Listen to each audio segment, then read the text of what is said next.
We've got an email from a listener here. This is, it was emailed to us at questions@askjoedimatteo.com. You can email there too and get your questions in here. The email says, I am 72 years old and have had aortic and mitral valves replaced 2 times. I've not had a heart attack, just calcification of these valves. In the mornings, I take 50 milligrams of metoprolol. Look at me. And 81 milligrams of aspirin. In the evenings, I take another 50 milligrams of metoprolol and 20 milligrams of torvastatin. I know that both drugs deplete my CoQ10 in my body. My question is, how much of the CoQ10 do I need each day? I presently take 1 of the 100 milligram soft gels each day. I am not overweight, and I walk 2 to 4 miles each day. Regards, Greg. Cool. Thanks, Greg.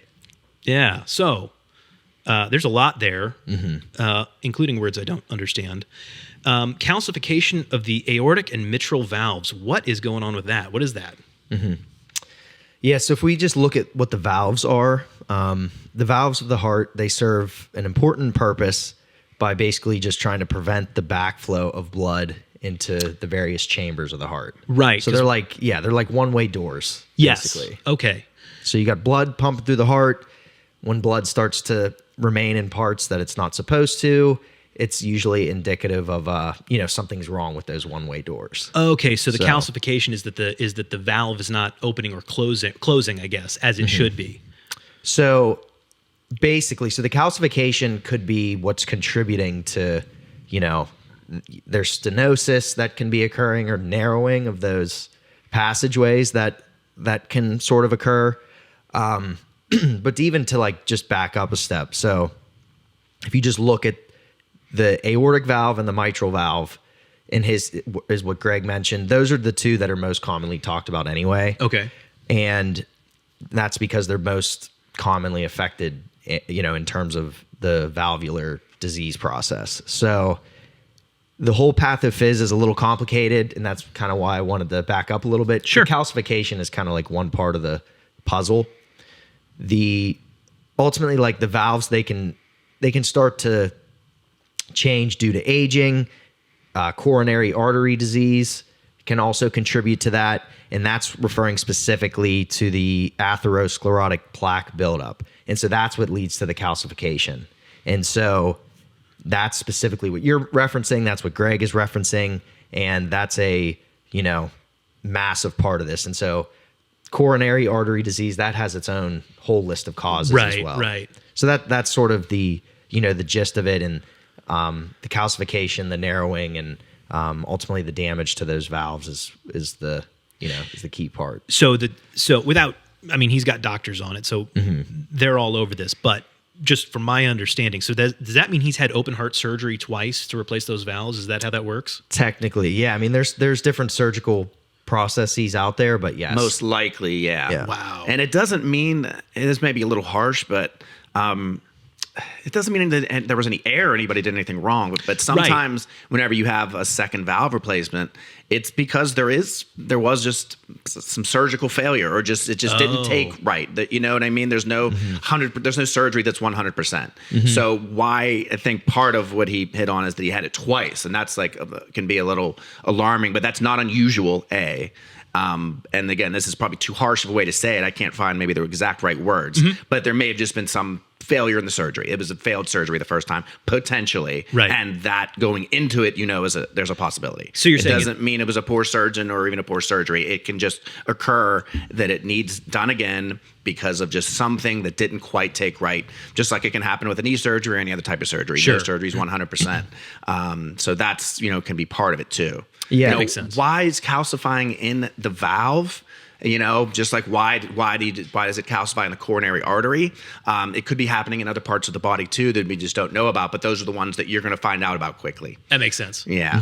Okay. And the other thing to add to what Joey's saying, depending on what type of material they actually used for the replacement, also can determine sometimes how long they last. So if you've had a valve replaced in your 50s or 60s, by the time you're 80, you probably need it again. Yes. And so that's another huge part of it. Okay.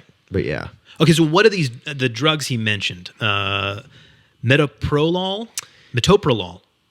Did I say it right? Yes. So we'll kind of start with that one.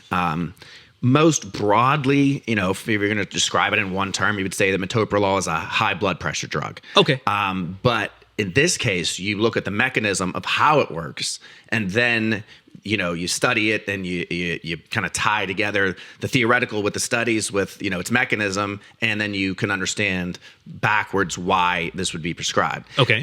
For him, so his blood pressure may or may not be high right before or during taking this, leading into taking it, and although high blood pressure can be one of the causes of aortic and mitral valve stenosis, so that's possible as well, but it's a beta blocker. That is the type of drug. That's the class that it is. Okay. So basically what it's doing, it's blocking stimulating signals to the heart. The heart, beats on electrical signals from the brain. So what metoprolol does is block some of those. So then what happens is the heart, you're taking the load off of the heart, basically is what happens. It leads to the decreased blood pressure by working centrally.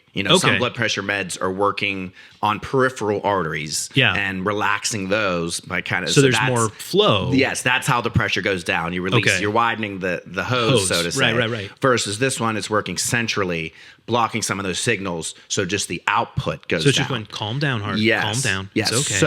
So post surgery, you're at a higher risk for especially this type of surgery, heart surgery. You're at a higher risk for AFib and arrhythmias. So you're at a much higher risk for that. Now you're taking this drug that kind of just calms the heart. Okay. So you've got the blood pressure thing going on. You want that probably down for various reasons. A lot of times these conditions tie in. You've got valve stenosis. You probably maybe have high blood pressure too. You have some atherosclerosis. You have maybe some cholesterol issues. So a lot of these things tie together. Got it. But so now you're reducing your risk of AFib by calming the heart. You're lowering the pressure that's on the heart that just went through all this trauma.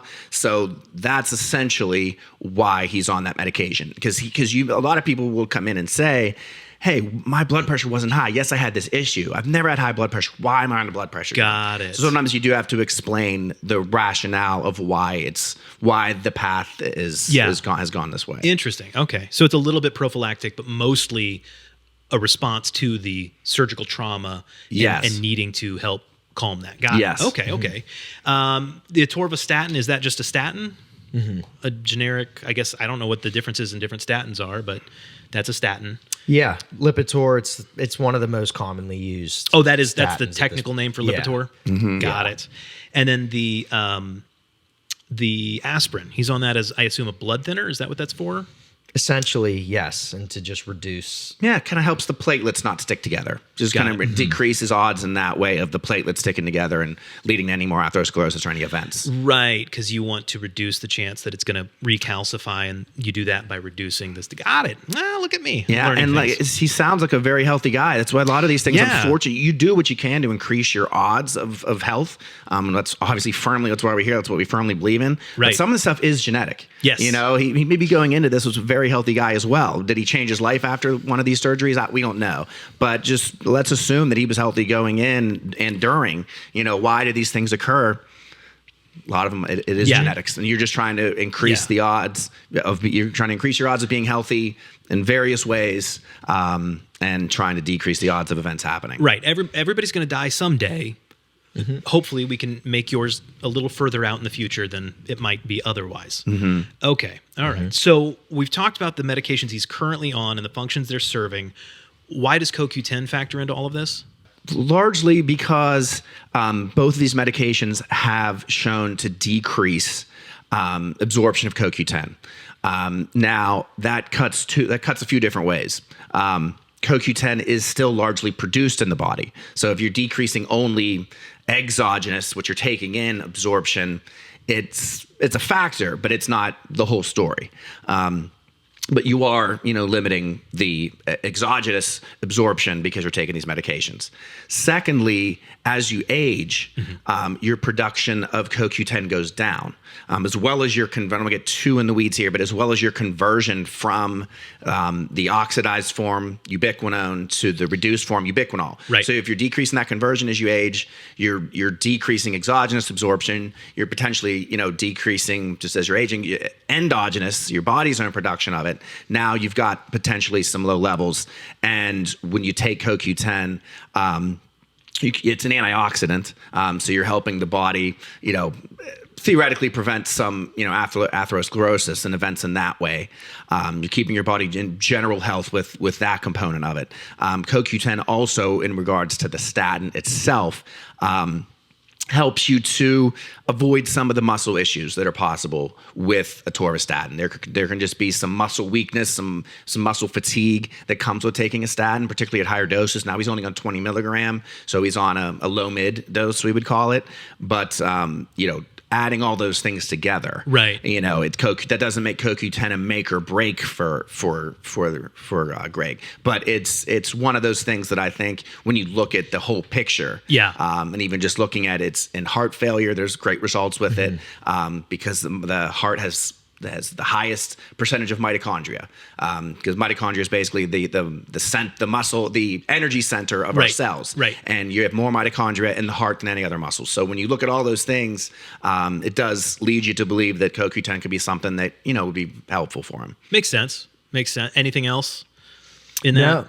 No, I think Joey covered everything perfectly. I would say just to sum it up, basically, it makes, again, perfect sense as to why he would take this, or even if it's just for its purported benefits, let's just say. Right. So the statin plays a huge role. You're obviously depleting CoQ with the statin.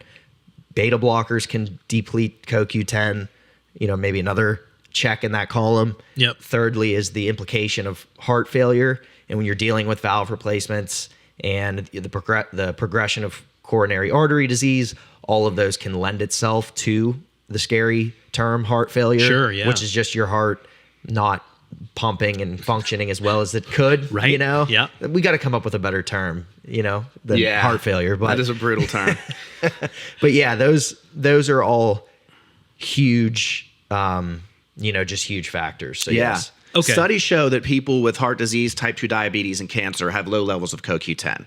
So some of this could be, is it a chicken or the egg? Is it because of the meds they're taking, because of the strain they're putting on their body via the diabetes, right?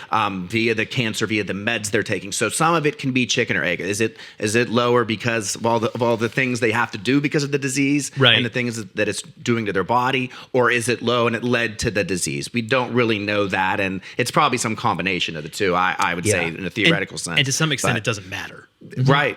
I mean, the bottom line is you have this condition and you need the CoQ10. Mm-hmm. Yeah. And okay. The major, the overarching, health organizations, they're not necessarily recommending to use this for treatment. You know what I mean? And I get that.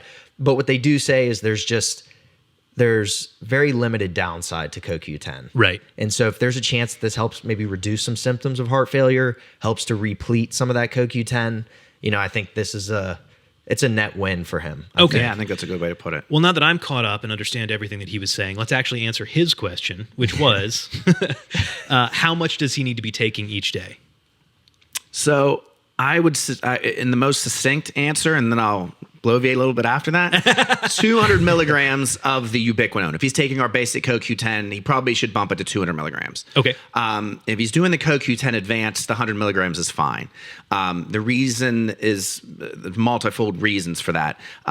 The ubiquinol, like we talked about, ubiquinol is the more active form. It's the reduced form. So if as we're aging, we're decreasing our body's ability to go back and forth, because basically what it does is it goes back and forth between ubiquinol and ubiquinone. Right. So for the average healthy person, it does that no problem. It doesn't really matter which one you take. But there are studies showing that as you age, that conversion is not as good. So you would rather take in the ubiquinol. Got it. So that's CoQ10 advanced, is the ubiquinol. Okay. A regular CoQ10 is the ubiquinone, the oxidized form.